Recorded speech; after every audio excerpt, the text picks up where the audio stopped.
Hello and welcome everyone, also from my side. My name is Jessica, as you heard, and I have to update my profile at XING because I don't do salsa anymore, but roller derby, it's also interesting, a full contact sports.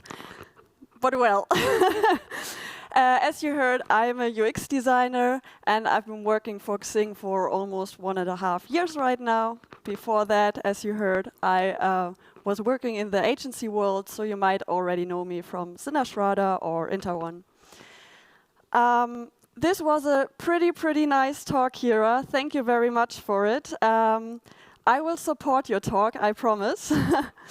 And I'm very happy to stand here right in front of you, at least virtually, and have the honor to present to so many UX experts that are here in the room and out there today.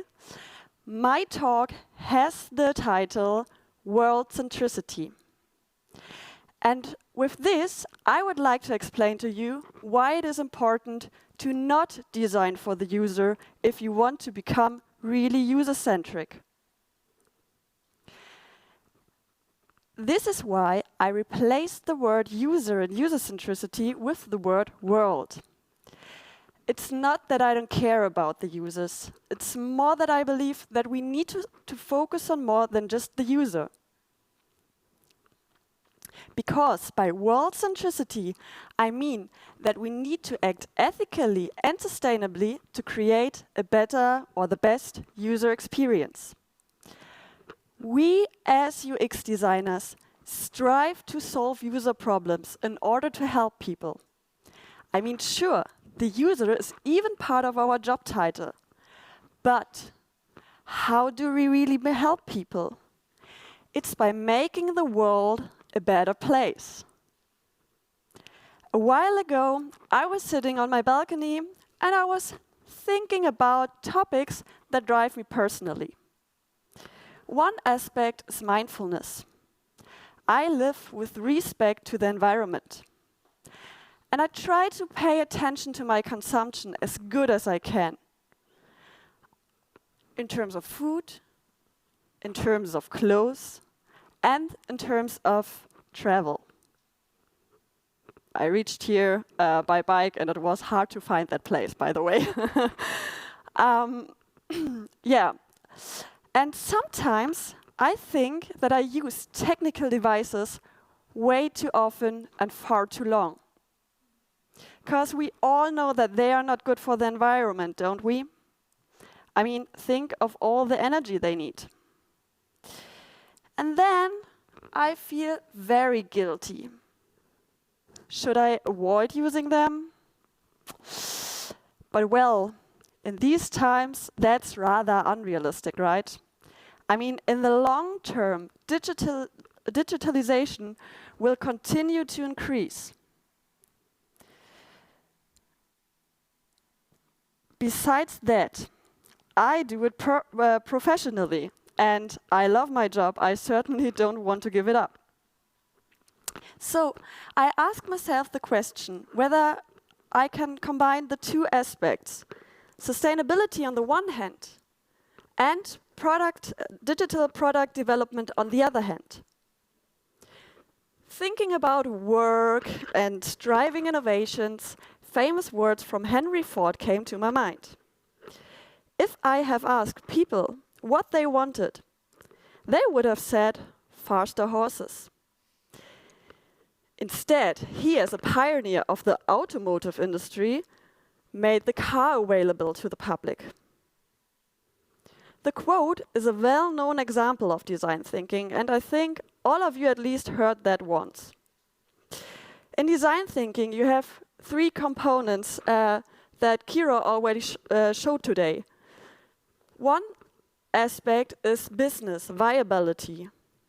We have technology feasibility. And we have human desirability. With these components, we can reach user-centric innovation. Now, I admit that a quote about the car isn't the best in terms of sustainability, right? And exactly at this moment, I realized that it's not always the best to only satisfy user needs.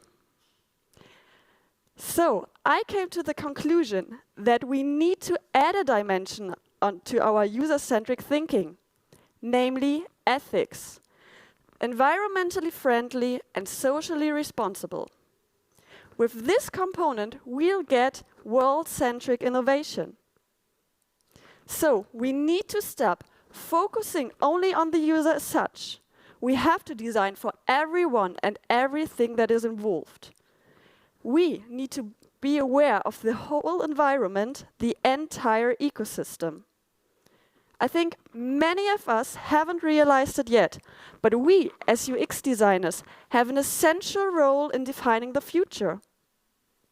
We have a huge impact to make the world a better place. Let's look at ourselves as consumers. As I said, we are online almost every day, and this several times. Our products and products around us are online daily up to 24/7. We gather a lot of information on the internet. I mean, of course, the internet is faster than every newspaper. We make friendships via the World Wide Web. We develop them, we keep them, especially in these times of social distancing, right? We are looking for jobs. On the internet, of course. We teach ourselves by watching tutorials. And we enjoy life with Spotify and Netflix and so on and so forth. Our, and therefore the ecological footprint of the global IT sector is already enormous, and it increases exponentially.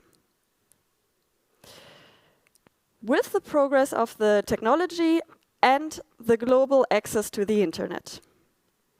The SHIFT project, that is a French think tank and non-profit organization that is working for the transition to a post-carbon economy, published a report in March 2019, which stated that digital technologies now emit 4% of all greenhouse gas emissions. That is almost as much as the civil air transport in total. And it will already have doubled by 2025. Then CO2 emissions will be similar to those of global car use. 80% of global data traffic is generated by video. And it's roughly allocated in 4 main types of use. Streaming, like Netflix, YouTube, social media like Facebook and Instagram. Already heard Instagram here today. And last but not least, porn. I really like this. Not porn, but this moment. This moment. YouTube, for example, accounts for 47% of global music consumption. And most of the people don't care about the videos. They just listen to the music. And that is okay. But Facebook, what do I say? YouTube doesn't care about this. I mean, otherwise, they would have found a solution for that. They would made it able to turn off the video, for example. The content that we consume every day on the internet is the content that we as UX designers provide. So we define habits, conventions, and standards. We need to be aware of this, and we need to start to use this power for good. We make ethical decisions in every design we create. We have to ask ourselves every single day, again and again, do I make good design decisions? And at this point, I don't want to talk about what good means. I think all of us have been educated on morality and can distinguish good from bad. I have brought 2 other well-known examples of user-centricity for you, and I would like to go through each of them. The first one is Amazon. Amazon is user-centric. The founder himself once said the most important single thing is to focus obsessively on the customer. Our goal is it to be the Earth's most customer-centric company. And it's true. It's all about convenience. I can order something online, like this teapot, for example, for, by the way, just 10 euros. And I can order it even with one click. And I usually get delivered my order to the home the next day, without even leaving the house. That is great, isn't it? Yeah, but the devil is often in the details. It was probably never the intention of Amazon to bring evil to humanity.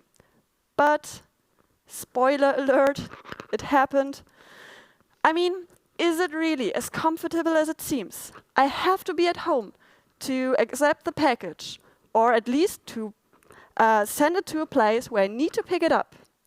Once the package arrives, I have also the box to dispose of. Maybe I'm lucky and my household has a paper waste bin, but maybe it's already full like always. So I need to find a place where I can get rid of my packaging. And even if you say, no, well, this still seems convenient, let's look at the other side of the coin. If you're the one who has to deliver the package, you're having a hard time, especially because you're working under bad conditions as Amazon pays really poorly. But hey, at least you still have a job, unlike those who worked at the local bookstore that now sadly closed forever. And what does your city center actually look like? Shops are closed everywhere. It's no longer attractive to stroll through the city and go shopping. Thank you, Amazon. We see what at first glance looks like help for the user can have enormous negative effects on the environment, and thus in the end also harm the user. The other example is Airbnb. And by the way, don't get angry or ashamed because you now may think that you actually use both and like them. I mean, I does it as well. And that is the thing. We know it's not good, but we use it. Well, we are human. But let's go back to this example. Airbnb satisfies multiple user needs by bringing together those who have space and don't know what to do with it, and those who want to travel but for as little money as possible, or live like a local. This sounds great. This can't be bad, can it? But also this good intent can create problems on a personal level. More people take airplanes. This is not good for our environment. And it's really cheap these times. And more apartments are exclusively owned for Airbnb purposes. This goes so far that there are areas where hardly anyone lives permanently. A life without neighbors can be really lonely, and it will be also hard to fight for new infrastructure. The result? You live in a place where nobody wants to live anymore. Was Airbnb aware of that? Just because a consequence is unintended doesn't mean that it's not necessarily unforeseeable. I therefore call upon you, stop designing for the users, design for the entire ecosystem. This makes us really user-centric. When we only center around the user, we don't see the needs and desires of other actors in the system. The result? You get an unsustainable and unhuman product or process. This stimulates the user to act even more unsustainable and unethical. As UX designers, we should therefore carefully consider how we satisfy a need and point out possible consequences to the future. Imagine always what can happen because of your design decision, or my design decision, our design decision. There is a nice quote out there. If you invent the ship, you also invent the shipwreck. When you invent the plane, you also invent the plane crash. And when you invent electricity, you invent electrocution. Every technology carries its own negativity, which is invented at the same time as technical progress. And now remember, our goal is it to make the world a better place. So let's start creating ethical and sustainable UX. It is our responsibility to act like a role model, to inform and teach our users, to support them to change their habits. We, as UX designers, are in a good position to shape not only our products, but also the mindset of our users, or humans, and stakeholders. We can bring about a reflection on essential values. But how can we do that? Firstly, by raising awareness among stakeholders. It is important to make clear that there is a problem at all. It is difficult to try to make improvements if nobody realizes that there is a problem. Therefore, it is important to point it out to your stakeholders. For example, with CO2 emissions, or CO2 emissions from a website can be easily measured through websites like websitecarbon.com. It can also be pointed out that 6 out of 17 of the UN goals of sustainable development are environmental goals. These goals will soon become regulations that are set by the governments. Thus, accessibility guidelines, which are still treated as nice to have, can soon become mandatory for all.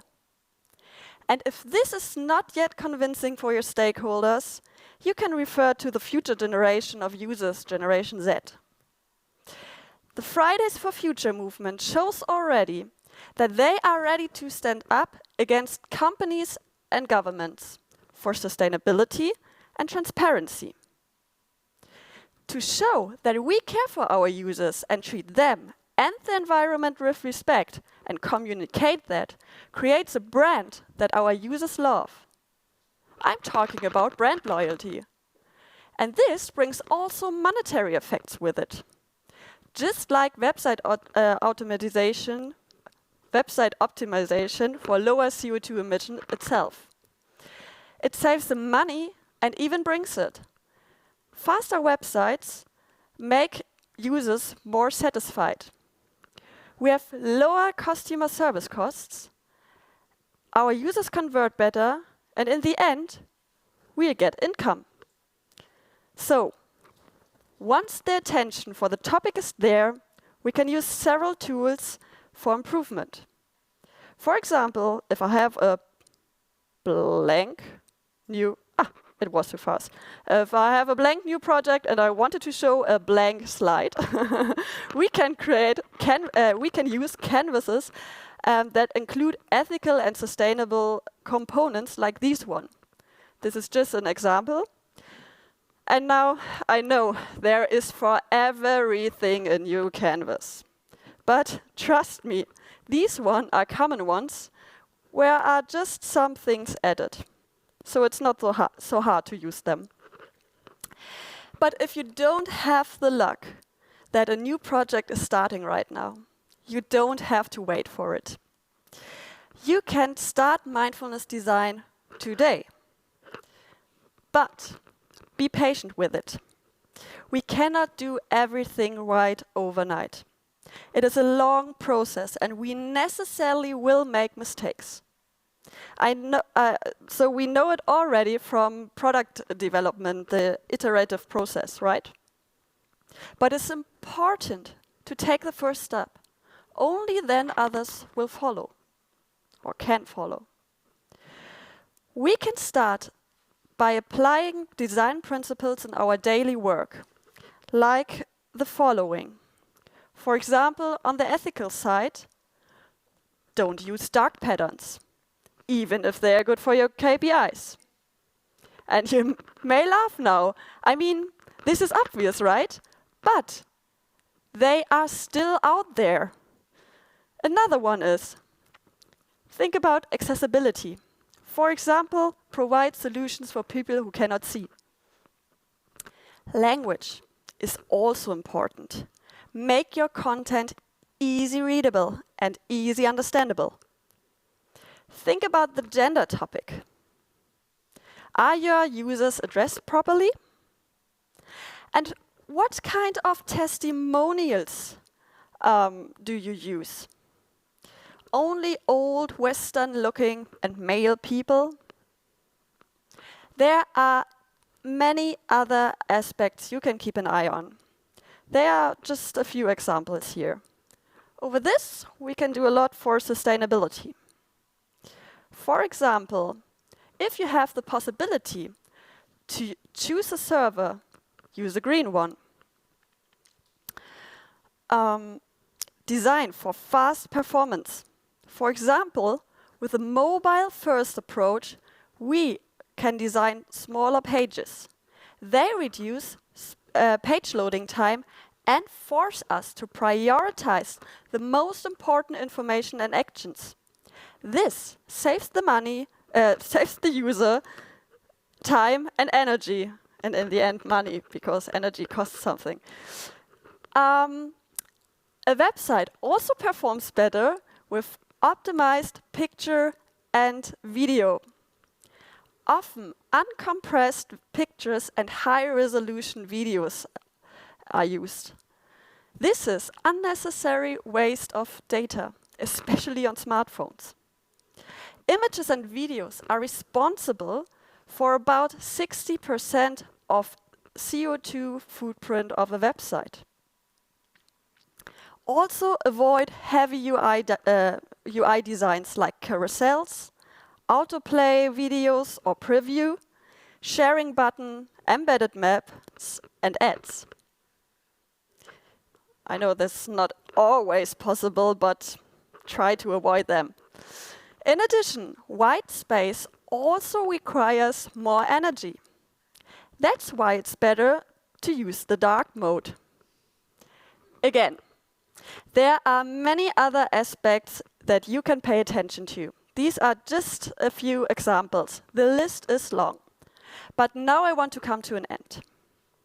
So let me sum up. World-centricity is about knowing what's healthy for our users, even before they know it themselves. Taking care of the environment means taking care of people. And that's really user-centric. Every journey to reach a goal starts step by step. So let's start to develop ethical and sustainable design and products. I ask not only myself, but each and every one of you, here in the room and out there, what are our next steps to create a better world? Thank you.